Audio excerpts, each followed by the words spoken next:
Hey guys, what it is? Hold on, let me check everything.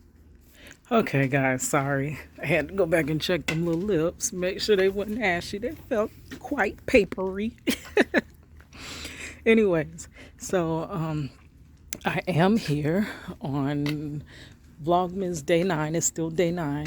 Got my little contacts in. I mean, not in. I got my little glasses on because my contacts were kind of bothering me. Y'all know. First, let me introduce myself and then get into that. Hi, it's your girl Cadillac.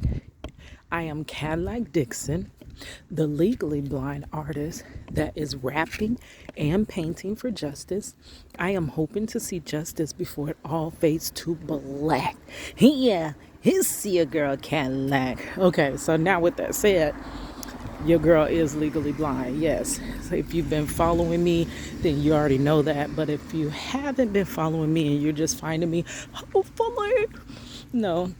If you're just finding me, then you know that I am legally blind. And I'm trying to get my husband home before I lose my vision. I want to see him come through those gates before I can no longer see. So, that's why I'm like working so hard or whatever. But yesterday's vlogmas kind of was, that was real and raw, like real and raw. I just wanted to portray, God dog, he trying to tear my head off. I'm glad he can't get to me. But I was trying to portray how I really, really, really feel. Like, girl, things are crazy. How long I got on here? Oh yeah. Okay, so things are really crazy. And it's just reality has hit me hard. I set a lot of goals for myself, and I feel as though I haven't achieved those goals. And the goals that I set, I haven't achieved. And I'm at 40, which feels like, gosh, like maybe this is a midlife crisis thing or whatever. But the one thing I never do, I don't give myself credit for what I did do. Okay, I didn't achieve, my husband getting home and this and this and that, or having more kids like I wanted. I didn't achieve that no matter how hard I worked. But what I did achieve was at age, 36, 35 or 36, right after my mother passed, like I went back to school and I finished school with a high schooler, and I got her into college, and I got her a scholarship, though I wasn't able to save her money for college. Like, I felt like I dropped the ball on that. All that time struggling in prison life, I never, saved any money for her to go to college. So I'm like, how's my child going to go to college? I accomplished that. Like, I got to start accepting the accomplishments that I did make. I guess I can't do everything in the world. But, I did do something. And I guess, 40 is kind of hitting me hard. It feels like I'm starting life over, really. And it probably is that I am starting life over because, at 40, like I said, I'm going to engulf myself in starting my business. That's going to be my new distractor, which I started this morning. I wasn't just talking about it. I started this morning. I got up. I am a part of something called Erin on Demand, her e-brand club. She's a big YouTuber, and besides being a YouTuber, she is an entrepreneur, and now she guides other people into being entrepreneurs themselves. I am a part of her yearly subscription, where she gives a lot of content, this and that. But with me being all over the place and back, I'm actually a part of another one as well, Sean Kennel Courses, where he teaches YouTube strategies. He kind of focuses straight in on YouTube, but Erin on Demand actually does YouTube and small business. So I kind of dived into hers this morning, getting back to, that business. Like, that can't be on the back of my mind thinking, hey, I want to do my business one day. But no, girl, it's today. I got to do something, some action. And the way my brain looks at it, I look at the whole full picture, and it looks very overwhelming. That, girl, you ain't gonna never get this business in place because there's too many moving parts, there's too many things to do, and you're always working. So I'm trying to balance that work life, working 9 to 5, because I'm a full-time employee, which I desire to move down to part-time, but I can't because I need the benefits, the medical benefits, because soon I'm going to need a cornea transplant. So I can't lose my benefits because, just my luck. The minute my benefits are gone, that'll be when my cornea will rupture and I'll need that transplant. And I would have kept my insurance all these years. And then the moment I let it go, cornea rupture. So I have to keep my insurance, which means I have to be a full-time employee. But I really desire to have my own business, like within art and design and stuff like that. That's why I went to graphic design school, because I no longer wanted my artwork to just be, a hobby or something I desire to take off, but it never does. I took real action behind it and got my certification in web design, and I went and got my degree in graphic design. So it's time to utilize that. It's time to put it to work. So yesterday, I talk of this big binder because I have too many ideas. I am an artist, and artists are free spirits, and it's hard to structure an artist. It's very hard. And that's why it's hard for artists to succeed, because they just want to create. We just want to create, y'all, and we just want y'all to buy our creations. That's it. But it takes a lot of business mind, and an artist doesn't always have that business mind. And I'm not going to lie, I don't have that business mind. But one thing I do know, I can learn anything. It's going to take me a long time to learn, too, because I'm a very slow learner. I'm a hands-on learner. I learn from me doing myself. I don't learn from you teaching me. I used to get lost in school all the time. I was the old lady that was constantly raising their hand because I didn't understand. Like, that's me. Or I was the old lady staying after class to talk to the teacher because I just didn't get that, Or I was the old lady that the professor clearly just taught, everybody caught on, and I had to go home and research myself and watch YouTube videos and tutorials to figure it out, and take 3 to 4 times as long to create what, the younger generation was able to do right away. So that's me, but I know I can learn it. I can learn anything. I put my mind to it, girl, I can get it. But it's just going to be slow for me. So I'm in there and I'm like, I got to take action. So I wrote my to-do list, and I have this big binder because I have all these ideas, and they're just ideas if you don't put them to action. So I have all this stuff besides the Project Reach the World, besides the YouTube, besides all of that. There's so many things that I'd never tried. They're just ideas. So I wrote them all out in this binder. I'm still going to show it to y'all. I know I keep telling y'all that, but I'm going to show it to you. And my business is at the forefront, though I really want my YouTube to be at the forefront because that's what I really love. But, girl, that ain't picking up. That's not paying me. And we got to get my husband home. So I need that lawyer money. So the only thing that I really think that probably would, generate some revenue would be graphic design. Start doing graphic design freelance work. But I need to learn how to operate as a business, because graphic design is not just a hobby. That's an actual business. And that's the part that I kind of missed in school. They teach you a little bit, but they don't touch a lot on that. And because I dropped my walking stick. Just a mop. But okay, so they teach you a little bit, but you don't really, most times it's just the path of graphic designer.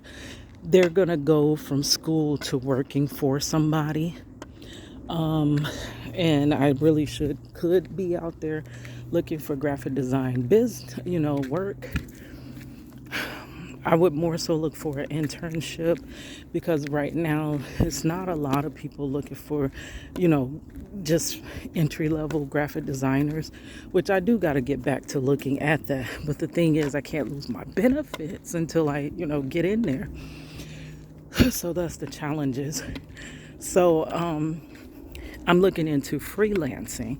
I think I always wanted to be a freelancer because the simple fact I am like, I don't know how to say it. Okay, I'm disabled.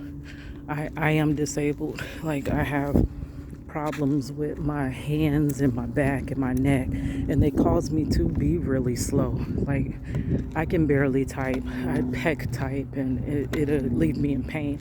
So by me not being able to produce good enough to actually work in somebody's graphic design company, I always had in mind that I would most likely have to be a freelancer and, take clients as, I can take them and handle them. That way I don't have to, I drop the ball on somebody else. Which actually, girl, when I was in graphic design school, I was told by the professors, and they hated to break it to me, but they was like, I went to one of my counselors one time, and I was in this one class. I called the lady mom jeans. Oh, she was a little bit older than me, but she always wore these freaking mom jeans and stuff. But she was so hard on me. Like, I'm not gonna say us, because all the other ones, the younger generation, just kind of got it, and I didn't. And I remember designing a website. It was the beginning of the semester. I don't know what hurricane that was, but a hurricane came like right after she gave us the assignment, and we were supposed to take a website and revamp it and redo it. And I poured my heart out into that website, and I thought it was just the greatest website in the world. It was so beautiful to me. I made it in different colors, girl. Your girl went all the way out.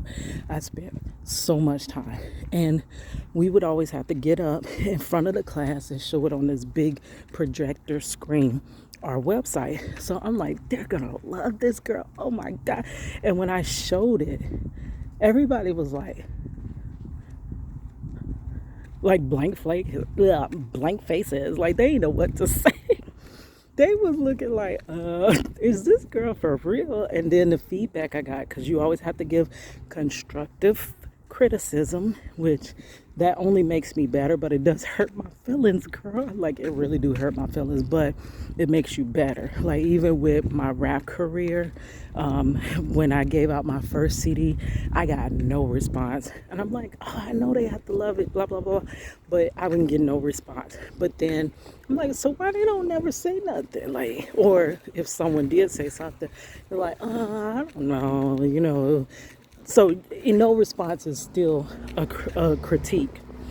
So, girl, that moment when I got in that studio and I got a response, and it was like, dang, like, I knew I had a formula that works. So that's the same thing with graphic design. So no response was like, kind of like, girl, no, that's not good.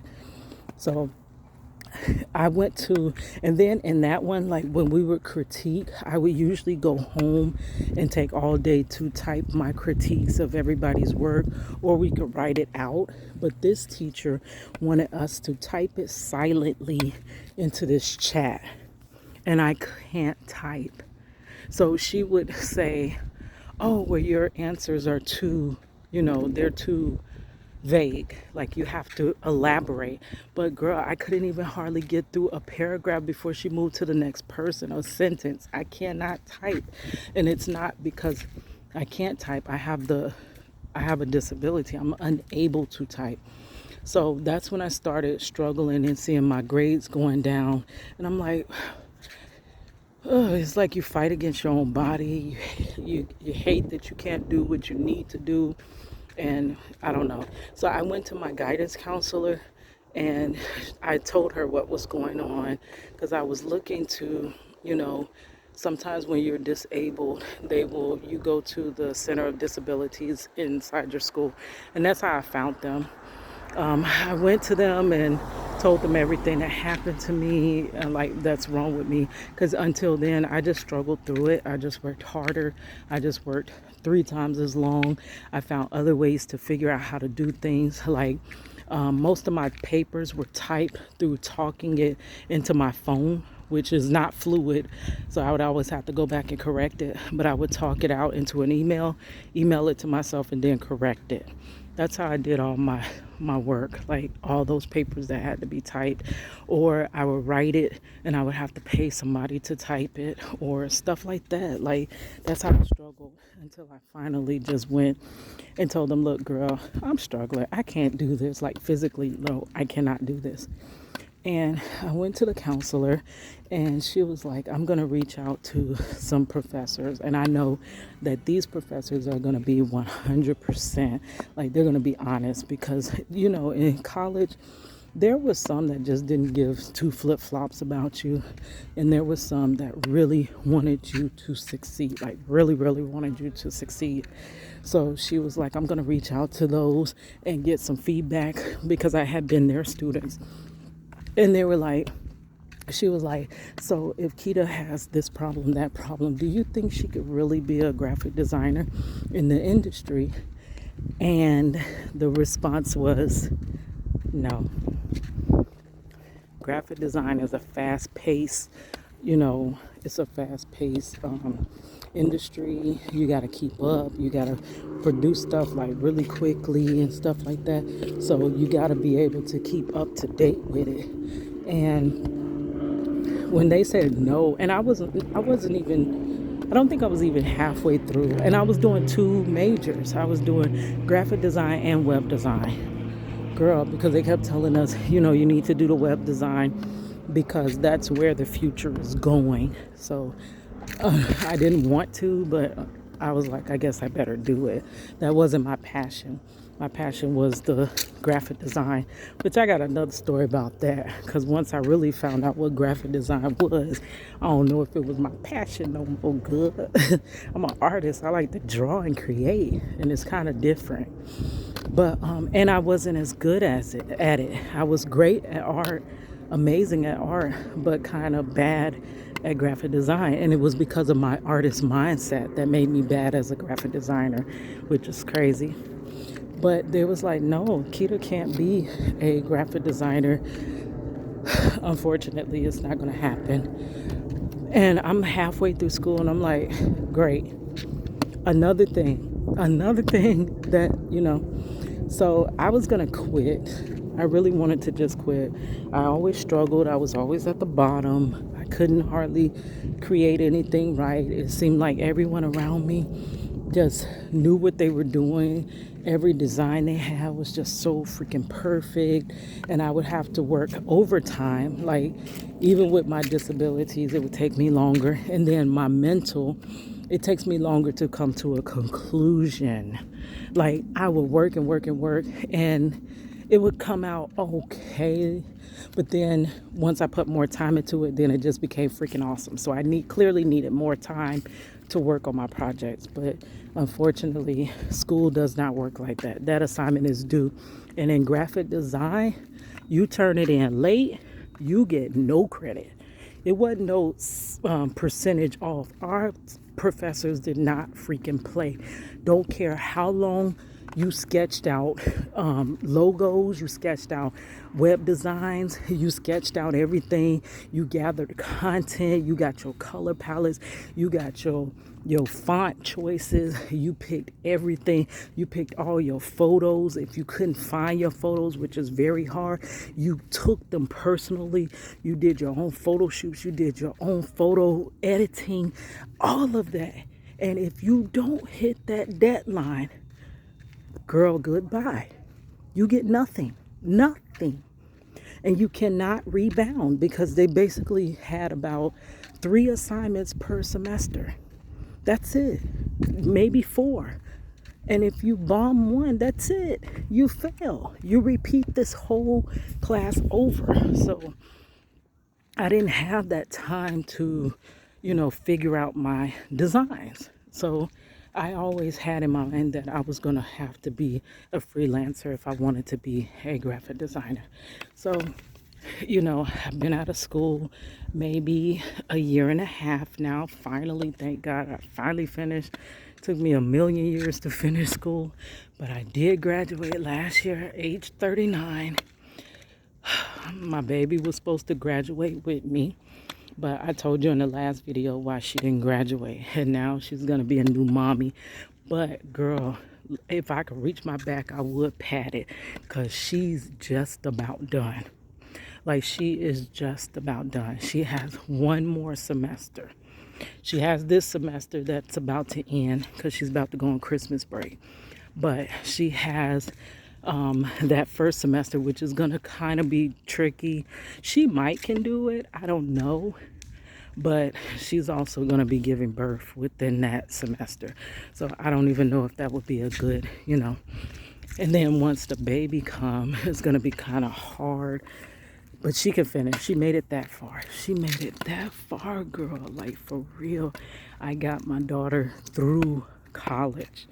Like, and that was my goal. Now, she does want to transfer to the university. We don't know quite how that is going to turn out, with her having a little one. But, I just didn't want her to be at a disadvantage like I kind of was. And it's no shot, no shot out, not shot out. What's the word? No taking blows at my parents, because see, my parents did the best they could do with what they had. My dad, he grew up in Mississippi, and he basically had to drop out of school to help raise his little sisters and little brothers. Like, it was a whole bunch of them, like 12 or so, I don't know.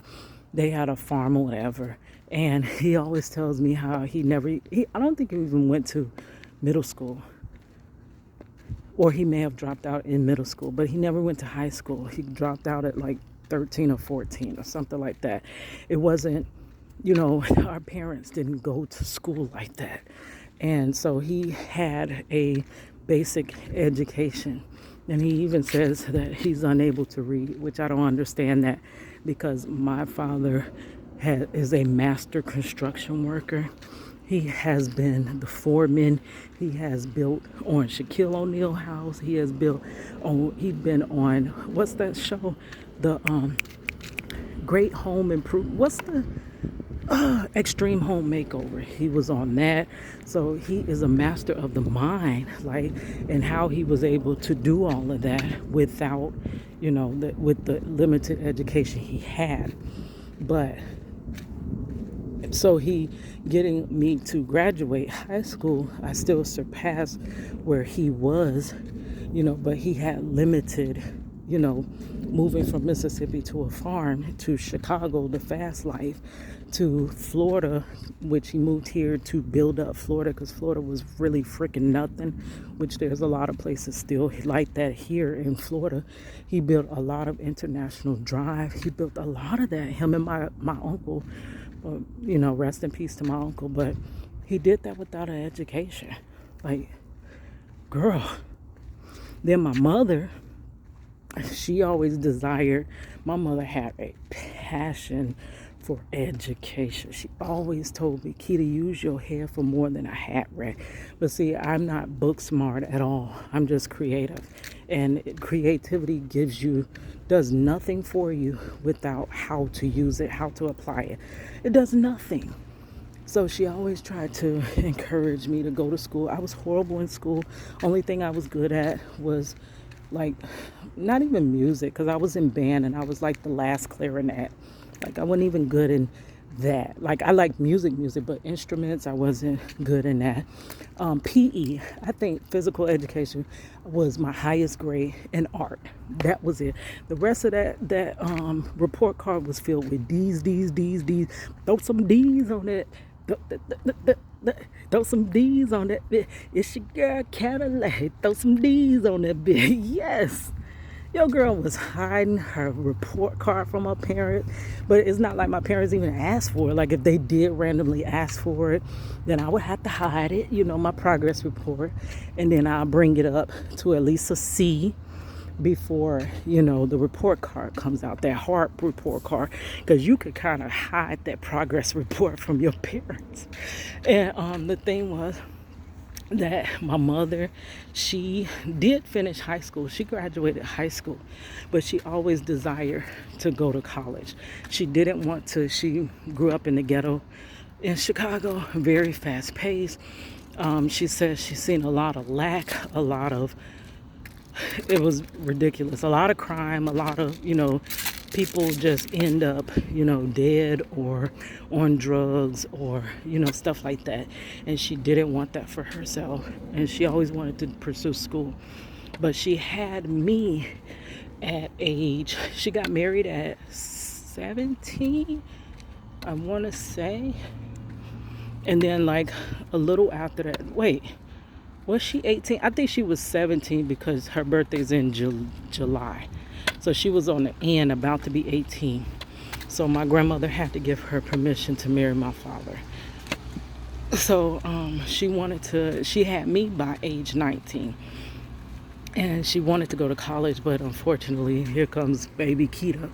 Ain't no college in sight right now. So I did find some old papers of hers where she tried to go back to like little business classes and stuff like that. Took some business courses at our local college, the college I graduated from, and our daughter is due to graduate from. That is an awesome college. That is an awesome, awesome, awesome school. Valencia College is a great school. And I went there twice, girl, so I know. But yeah, so she went there, but she never quite had her education like she wanted. And she raised, it was 5 of us girls. She raised us all together. Dang, that might be Marcello. Yep, that's Marcello. She raised us all together. And finally, at age 47 or something like that, she went back to college when my youngest sister was almost done with high school. And by 53, 6 months before she passed, she graduated with her master's, girl. But I will see you guys later. I got to talk to Marcello.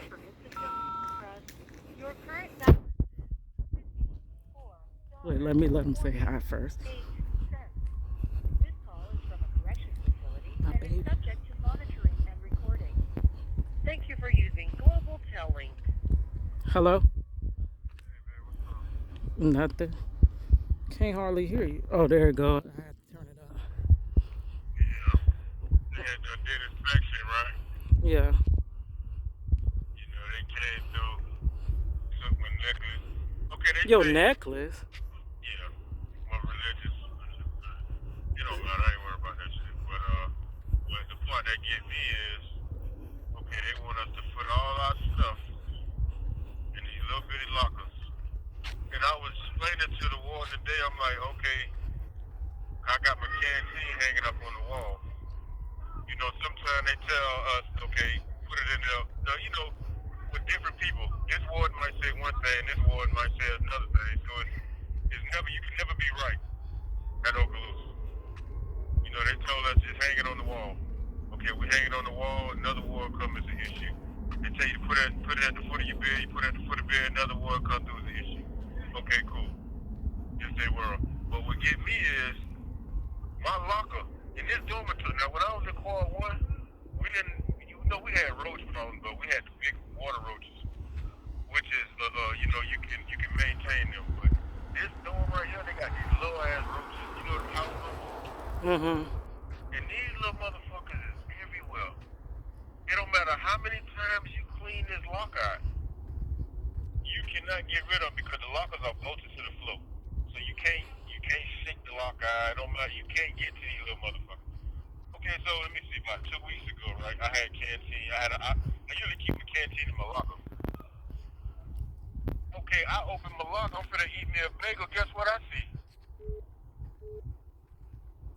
Guess what I see? A roach. Huh? A roach. Roaches inside my goddamn canteen. You know roaches can eat the plastic. They bite little holes in them. So I went to get a bagel, and it's full of goddamn roaches. Okay, but I'm explaining to the warden today. I said, okay, sir, you know my locker is roach infested. Most of these cells in here is roach infested, but they don't care about these things. But when these people from Tallahassee come through, and then we mention it to them, then they want to get in their feelings, they want to retaliate. Now, like Tallahassee came through like not too long ago, last month sometime, when the lady walked through. Now, if I'd have been like, no, ma'am, everything is not alright. I got a locker full of roaches. You know they would retaliate on me. They probably would have set me up all type of shit. And you can't grieve because they gonna retaliate. How you gonna grieve against the people that's causing, that's running the institution? How you gonna grieve it? How you gonna win? And I'm trying to explain to this guy. I said, man, sir, I have roaches in my locker. If I close, see, when they come through, we gotta have our lockers open. Mm-hmm. So when you got your locker open, the roaches gonna be hiding. If I close my locker and then open it when they come, they gonna be like, well, god damn, you got all these roaches. Now they gonna feel like I'm living dirty. Mm-hmm. When that locker was like that, when I first got in there, every room in this, every room, every cell in this quad is roach infested. We even got rats. I didn't even say nothing about the rats, but I'm explaining to them why I can't put my canteen in my locker. So now you made a statement saying that next time they do inspection, if we got anything on that can't fit in our locker, you just gonna take. But these lockers ain't so big. How you gonna put all your stuff? This is what you got goes in your locker: your personal stuff, your hygiene, your law work, and your canteen, and your clothes. They don't give us laundry bag. They always say put your clothes and your laundry bag on the wall. We don't even get laundry bags. They don't give us laundry bags. So how am I gonna put all this stuff in this little bitty locker? Now my locker is bigger than most. I got a floor locker. Some people's locker is connected to their bunk, which is super small. But still, you don't give us the sufficient amount of space to be in compliance. And then your only alternative is to take.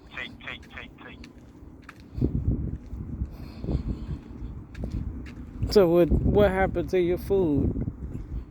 No, I still got my food. They said next week if those of us that got our canteen on the wall, who's trying to avoid these roaches is eating up our canteen, contaminating our canteen, that they're gonna take it. They're gonna take whatever property, not just canteen, whatever property you can't fit in your locker. You got people with open cases that got legal work galore and don't have nothing but legal work in their locker. And then the ward made a statement about